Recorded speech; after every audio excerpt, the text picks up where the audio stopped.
Good morning, Happy New Year, and welcome to a sunny Canary Wharf and the last instalment of our current webinar series. My name is Malcolm Sweeting. I'm the Senior Partner of Clifford Chance and I will be chairing today's discussion with our panel. Today's webinar is about financing influx, financing strategies for corporates. What we're seeing at the moment is a world which is being forged by the response to the global financial crisis and the rise of the developing economies. And what we're seeing in Europe actually is a scarcity of liquidity which is leading to an absence of growth. And what we're going to look at today is the reasoning behind that, the background. We're then going to look at how in Europe in particular new sources of finance are being explored. We're then going to have a look at how corporate borrowers are managing their balance sheets. And finally we're going to end up looking at a couple of trends, one towards capital markets and one towards the US. But let me first introduce you to our panel today. On my left I have Simon Sinclair, one of our European capital markets partners. Next to him, Rob Lee, who heads up our London finance group. Then we have Stephen Fox, one of our London corporate partners. And finally we have Fabio Demonich, who is a US securities partner, particularly specialising in US high yield. So the format of the webinar will be as usual. It'll be a 20-minute session with the panel, followed by a Q&A at the end. So if you do have any questions whilst we're speaking, please do send them to me, and we will try to get to those at the end and answer those questions for you. So let's start with you, Simon. Can we actually look at the background to what is happening, particularly in Europe, and the scarcity of liquidity and the reasons for that? Well, Malcolm, in some ways we have the perfect storm. On the one hand, we have the so-called refinancing wall, and that is the debt that needs to be refinanced. Corporates raised a lot of debt during the benign credit environments that existed 4 to 5 years ago, and that is coming up for refinance, and it's expected that debt maturities will peak in 2016. Now, there's been attempts to gauge how big this wall is, how much debt will need refinance, and S&P have estimated it at $46 trillion US. So if you add on also incremental financing needs that may be required over the next, say, 5 years, which has been variously estimated at around $15 trillion US, you'll see that there's going to be a huge need for liquidity. But here's the problem. Whilst, as I mentioned, the debt was originally raised in benign credit environments, things have changed significantly today. Not only, of course, are economies stagnant, markets choppy, but an important point is the position of the banks. Whilst 5 years ago, for example, they were willing lenders, today they are less willing. Many banks are deleveraging or looking to exit certain markets or certain lines, and many banks are simply unwilling to lend until they're clear on the way that regulation is going to proceed. And I think building on that, particularly in the LBO market, we're seeing the CDO market has all pretty much dried up in Europe at the moment, and there are really few signs that this is coming back. And this is particularly acute for the LBO market, where CDOs have historically held up to 80% of all LBO debt. So I think that's another factor that, particularly in the LBO market, will But in the US, Rob, the position in the CDO market is different, isn't it? Yeah, in the US, there's investor confidence, so there are new CDOs coming through in the US. Investors are prepared to put their money in, and banks are prepared to make facilities available to allow the ramp-up period to take place. The problem we've got in Europe is that there isn't that confidence. So the CDOs are running off in the next sort of year or so. Their reinvestment period has ended, and there isn't the confidence either in the investors to have new CDOs or the banks to give the warehouse facilities that are required. Malcolm, this, I suspect, is going to be a theme of the webinar today, this difference between Europe and the US, because to go back to the point I was making about the troubles in the market, there's a very different perspective from the European market, which has historically relied very much on institutional and bank lending, and the US market, where US companies have been much more comfortable about accessing the capital markets, and there's a much better mix of debt and loans and capital markets. That's interesting. I think that's not particularly well understood. And particularly if you look at China, where there is actually very much state-driven funding in China, which is the world's second largest economy. And looking in a global context, I think that does need to be clearly understood. Now, Rob, just going on to regulation and what is happening in the regulatory landscape and how that's impacting on bank credit. And as we've heard in Europe, the credit markets are very much driven by banks. Yeah, I mean, I think one of the key reasons for the scarcity of credit is, of course, the new regulations that have come out through Basel III and the constraints this is putting on banks. And, I mean, notwithstanding Basel III is not formally into force as yet, the European Parliament is still haggling over the implementation of CRD4, which will implement Basel III. Nonetheless, most banks in Europe and indeed in the US are already compliant, at least with the capital requirements of Basel III. And these capital requirements are putting huge constraints on balance sheets and the ability to lend, not least because you have to have far more equity share capital to form part of your capital base going forward. I think the one saving grace for banks is that one of the things the regulators have picked up and somewhat concerned about is the increase in the shadow banking industry. And looking at this, I think they're looking at a more relaxed approach to the way they want to treat banks going forward. And we're now seeing this come through in a relaxation of Basel III itself. If you look at the liquidity coverage ratio, which has been in the press in the last few days, you will see that the regulators already changed this and relaxed it in terms of deferring its implementation. It was meant to come in 2015. It'll now be phased in between 16 and 19, and also the assets that you can hold to satisfy this ratio. So we're seeing relaxation there. We've got the leverage ratio, which I don't think will have a huge impact, but doesn't come into effect till 2018. And the net stable funding ratio, again, there is even sort of people speculate that that may not come in at all. So I think against a background of increased regulation comes a sense that the regulators have gone too far and are now beginning to take a softer approach in the hope of persuading banks to return to a more sort of normalised level of lending.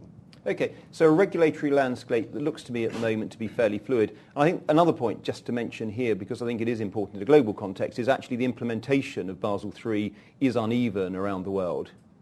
I mean, that's right. If you look back historically, Basel II was implemented in Europe. Actually, the US never formally implemented Basel II. Basel III will come into Europe in the form of CRD4, but what will the US do? What will happen in Asia? That's still to be seen. Great. I think that sets the background nicely for us. Let's move on to you, Stephen. I mean, your clients are corporates. What are they seeing? What funding are they looking for, and where are they finding it?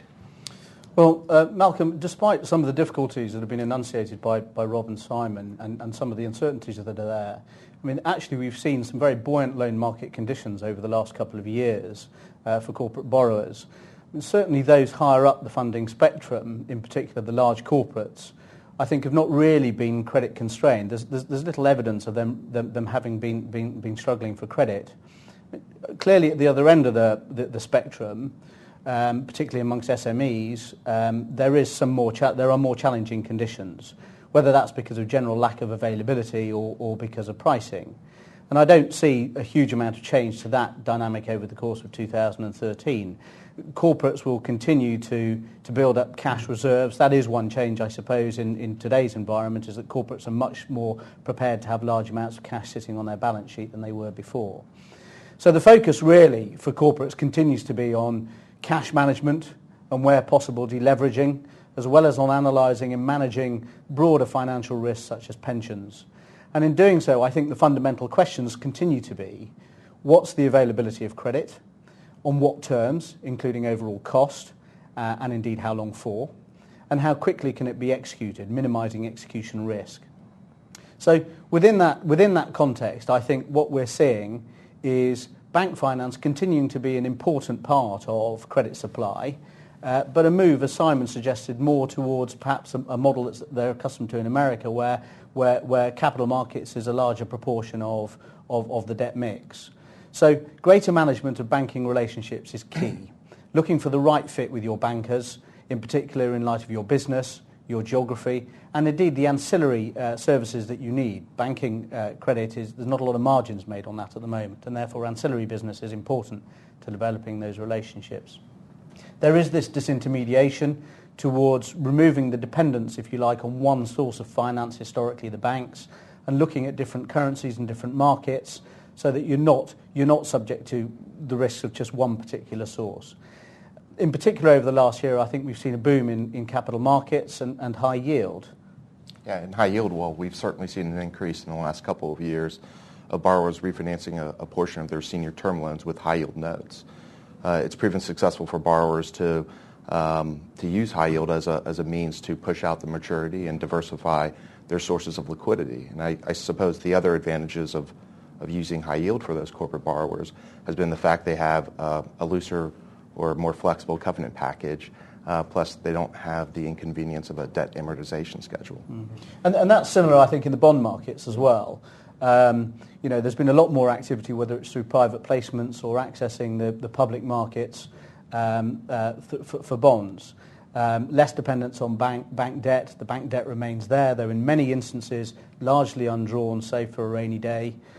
Retail bonds, UK retail bonds, we've seen a big move towards that in the UK, typically up to £250 million, ideal for companies in the FTSE 350 perhaps, or 250, who are looking to raise a sort of useful tranche of debt. But also I think Simon has been working on some of these with clients like ICAP, for example, where they're looking to take out peaks in some of the maturity dates going forward.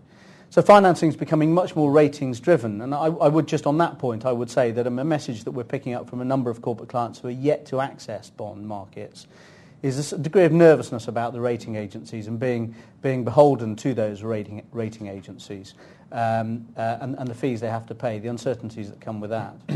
Those further down the credit spectrum, they're continuing to have to look at a wider range of options, including the possibility of circumventing both direct bank lending and bond deals. In particular, looking at opportunities from alternative credit providers. I would say that we're certainly seeing, for example, in a number of instances, suppliers being prepared to extend credit to their customers and indeed to other suppliers. And I think we're also seeing new entrants to the market. I mentioned earlier colloquially the term shadow banking. We are seeing the emergence of debt funds, hedge funds, private equity funds, but also insurance companies and corporates awash with cash who are looking to extend credit in the form of loans to their customer base. And the shadow banking industry has spotted the opportunities left open by the financial crisis. And we've also seen new techniques being deployed, such as unitranche facilities in the US, in France, and more recently in the UK, and also the private placement of notes. And I think in the LBO field, going back to what Fabio was talking about, we've also seen a significant move towards high-yield bonds, but both being used on a standalone basis, but also in conjunction with other forms of debt finance, such as super senior revolvers. And I wonder, Fabio, what is the European high-yield industry like at the moment? Sure. Well, we've definitely experienced our ups and downs since the onset of the financial crisis in 2007. Following a lull in which no single European high-yield deal was done from the summer of 2007 to the beginning of 2009, we've had the fastest growth that we've ever seen in high yield in 2009, 2010, and the first half of 2011. This growth was largely driven, though, by corporate refinancing. Prior to 2007, I think we had a much bigger LBO market, and high yield was certainly the junior piece in the capital structure to support that. But what has been remarkable since 2009, with maturities looming, corporates have been using high yield to refinance that debt. And this is mostly a reflection of what's already been discussed before. The fact that we have Basel III and the fact that that corporate borrowers haven't been able to rely on their traditional banking relationships. And as a result, we've seen high-yield bondholders push for a more senior position in the capital structure. Yep. I will say, though, since the Eurozone challenges started cropping up in the second half of 2011, we've seen the European high-yield market experience rapid-fire issuances when the market window has been opened, followed by relatively quiet lulls as the market has been absorbing the Eurozone news.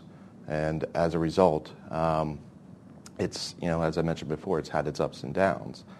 However, within the last 5 months, we've seen certainly a market window open, and it's been open. And this has been mostly the result of positive news that's been coming out of both the US and Europe. Good. I think that's been an excellent tour of new sources of funding available to borrowers and corporate treasurers. Let's now look at what exists on company balance sheets and how that can be managed, which is, I think, termed liability management. Simon, do you just want to start us on that, on this, our third topic? Yes. Malcolm, this is a big trend we're seeing, certainly in the capital markets. Issuers looking at ways they can sort of maximise their existing debt portfolio, looking at ways of optimising and reorganising it. And to give you sort of some examples of what we're seeing borrowers who are looking at debt that's trading at discounts and looking at ways to buy back that debt in, perhaps making tender offers to holders of the debt. They buy the debt in that's trading at discount, book the profit, and that then puts them in an excellent position to refinance on sort of better terms and using that profit to maximise their opportunities on the refinancing potential. We've also seen consent solicitations where issuers have gone to bondholders, looking at ways to push out maturities, amend bond terms, remove difficult covenants. And you may ask, well, you know, what's in it for the investors? Why would investors agree to these activities? Well, they are either paid through a consent solicitation, so it's sort of, obviously welcome for the bondholders, but also it provides much needed liquidity. These liability management exercises are providing liquidity in debt that is simply not trading at the moment. Interesting. So, Rob, having heard what's happening on the capital markets side of managing balance sheets and liabilities, is there anything happening on the loan side which is interesting in this area? Yeah, I think it's actually quite similar to what Simon was saying. There is a sense of people wanting to extend what they've got at the moment as opposed to going out to tap new sources. So we're seeing, in the loan markets, we're seeing a lot of the amend to extend, so people paying a fee to have their existing syndicate extend their facility for another 2 years, maybe 3 years, but that tends to be about the limit. We've seen the use of what we call hollow tranches, where you've got maybe lenders who don't want to extend, and we've created some innovative techniques in the market to help extensions take place with only majority lender consent as opposed to an all lender consent. And we've also seen the re-emergence of the forward start agreements, so people wanting to put in a new facility to click in or kick in at the time that their old facility expires. So going to market now to their existing banks and getting sort of certainty of their funding. Okay, so there's quite a lot of innovative and interesting things happening around the way in which people are managing their existing liabilities. And so they're looking at both and balancing both their existing liabilities and their sourcing of new funds. And so that's interesting. Having covered those two themes, let's now move on to our last theme. And that's something we've already actually just touched upon, which is, one, a move more generally towards the capital markets and a move also towards the depth and strength of the US capital markets. And Simon, it's a good time to be a capital markets lawyer. Yes, Malcolm, you know, I'm an optimistic capital markets lawyer, and we're certainly expecting, for some reasons and the themes we've picked up in this webinar, you know, a greater reliance on sort of capital markets. And I think here's an important statistic. In the US, 80% of corporate debt is raised through the capital markets, but in Europe, only 20%. So you can see there's a huge differential, and we would expect that differential to narrow in the years to come. And we've certainly seen this already. We're seeing new issuers come to market. So we've done bond issues for issuers who haven't issued before, such as GKN, Louis Dreyfus, and they're looking to tap new sources of finance and access for the capital markets for the first time.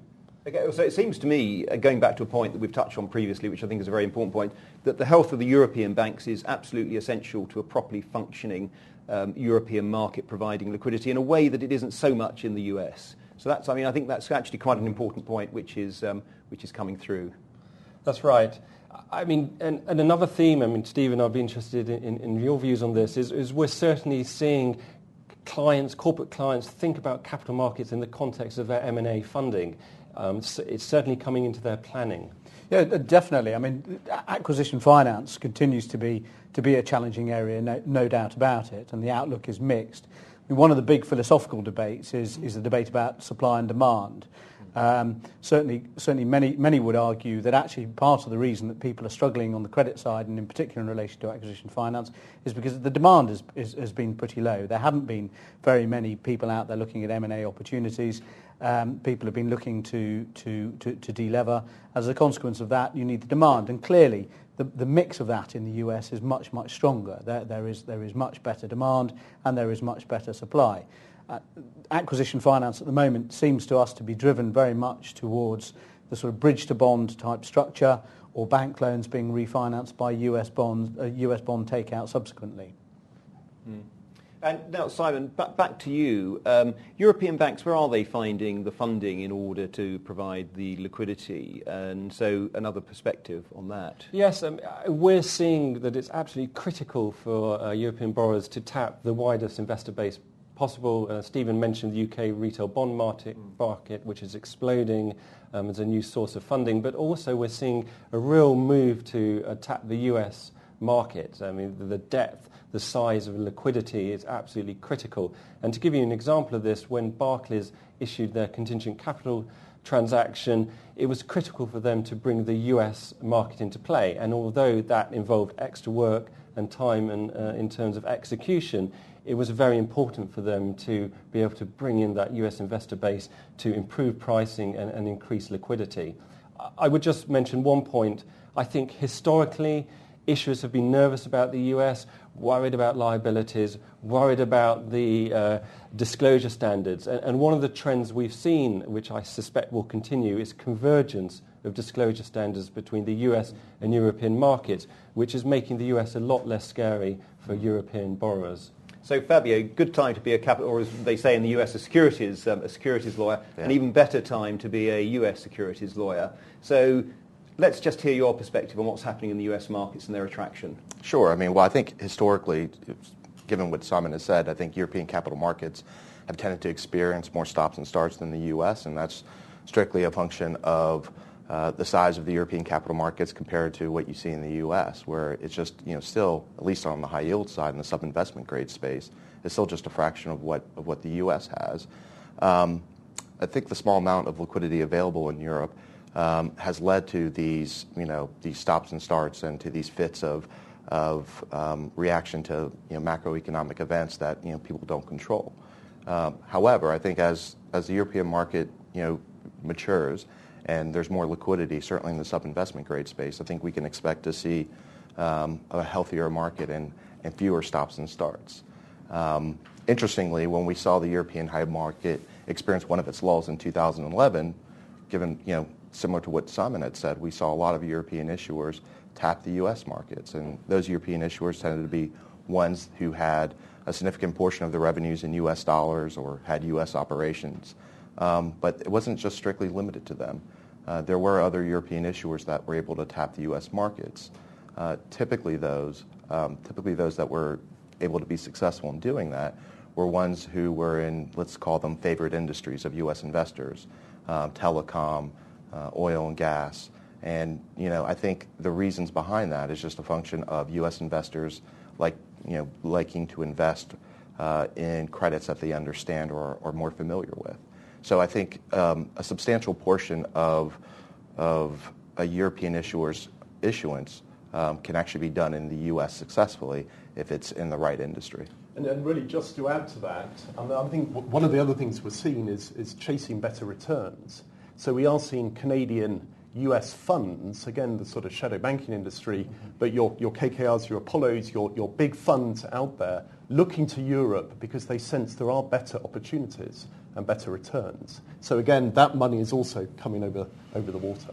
Okay, great. Well, thanks to the panel. I think we've just got 5 minutes left now, so I'd quite like to throw some questions at you, and there are 1 or 2 questions that have come in so far. So, Stephen, can we actually sort of throw one over to you, which is we have a question about financing strategic acquisitions, and in particular, what developments are we seeing in that area?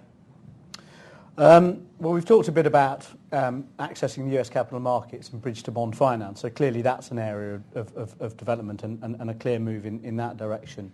But what we're also seeing does to some extent depend upon the sectors. In some sectors, companies are clearly amassing significant amount, awash with cash, I think, as Rob said earlier, and clearly that is helping them prepare themselves for acquisitions.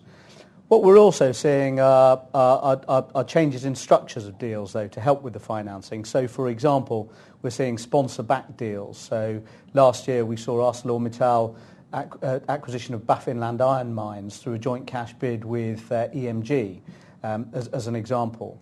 There's supply chain financing, which we've talked about a bit as well. So looking at other corporates to support in that chain to support your acquisitions. We're seeing asset swap structures, again, particularly in the energy sector. BASF, for example, transferred to Gazprom its stake in European gas businesses in return for interest in Siberian gas fields, sort of transaction swap there. And JVs generally with strategic investors, so people effectively clubbing up together to look at opportunities together to help with the financing. And of course, I wouldn't discount share-for-share acquisitions. Again, there's been some of those particularly in natural resources over the course of the last year. And indeed, we worked on a transaction where, in the UK listed environment, where DS Smith acquired the SCA packaging business through a combination of rights issue and debt facilities. So I wouldn't write those off. Yeah. Okay, great. No, thanks, Stephen. And I think looking at the time, we've got time just for one more question. So, Rob, I'll throw this one to you. You mentioned unitranches earlier, and somebody has just asked the question, very simple question, what is a unitranche facility? Fair question. Unitranche is basically an attempt to go to simplicity. So at the moment, and I say particularly in the US and France, we're seeing this is coming to Germany and the UK, but where you have a borrower looking for a simple level of debt, but historically would have a senior position and maybe a mezzanine or second lien debt, it is a lender, not necessarily a bank, but a lender prepared to provide a one tranche facility to the borrower with a blended interest rate, and then behind the scenes enter into an agreement with other lenders where it carves up the risk and the reward. So what the borrower gets is one piece of debt, no intercreditor, and then behind the scenes the lenders are doing what otherwise they would have done otherwise. The complicated stuff. Exactly. Okay. Right, okay. Well, I think we now need to, in the last minute or two, wrap up today's session, which I think has been fascinating. One thing which has struck me about today is not only the panoply of things which we have talked about, but actually some of the significant developments in this area that we haven't really talked about. More European borrowers going to the US private placement market, which is more an insurance-driven loan market.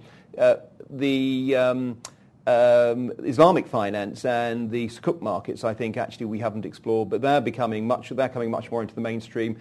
Very interestingly, we had a perspective series in this area, the internationalization of the renminbi, particularly around trade, and we haven't really touched on the whole trade finance area, greenfield project sites, development banks, etc., etc. So there's a tremendous amount happening out there. The whole thing is now much more complex than it ever was and much more difficult to navigate. But I think there are some real takeaways here for our audience, so thanks very much to the panel. What I want to ask before we finish is for each of you, just in one line, to give your summary of the main takeaway for today. Simon. Well, Malcolm, I believe there's going to be an increase of first-time issuers to the market, and I think corporates are really going to have to understand what it means to have listed debt, because there's a whole range of obligations which they're going to have to adhere to, which are going to be new and difficult. And that's going to be an interesting experience for them. I think so. Rob. I think my takeaway is with the regulators relaxing the Basel rules, don't give up on traditional bank lending. Great. Stephen. Well, with both those comments in mind, I think CFOs and corporate treasurers are clearly going to need to be forward-thinking and remain prepared, organised, open-minded and frankly flexible. Yeah, I think we would all completely agree with that. And then Fabio, let's finish with you. Sure. Don't wait for the market window to open. Front load the work when there's a lull and strike when the window opens again. I think that must be tremendous advice. Thanks very much, Fabio. Sorry if we didn't get around to answering your questions. What we will do during the remainder of the day is to respond to those questions by email. I'd like to thank our panel today. I'd very much like to thank you for joining us today as well. This is the final webinar in our autumn-winter series, but all of our webinars are available on demand on our website, so please go there and help yourself. Rob, there is, I think, something coming up on alternative finance. Do you just want to mention that to our audience before we finish? We've got an alternative finance conference coming up in March, which we're organising, and invites to that will go out to our general mail shot, including all the viewers of this webinar. Great. Okay, well, thanks very much, everyone, and enjoy the rest of your day.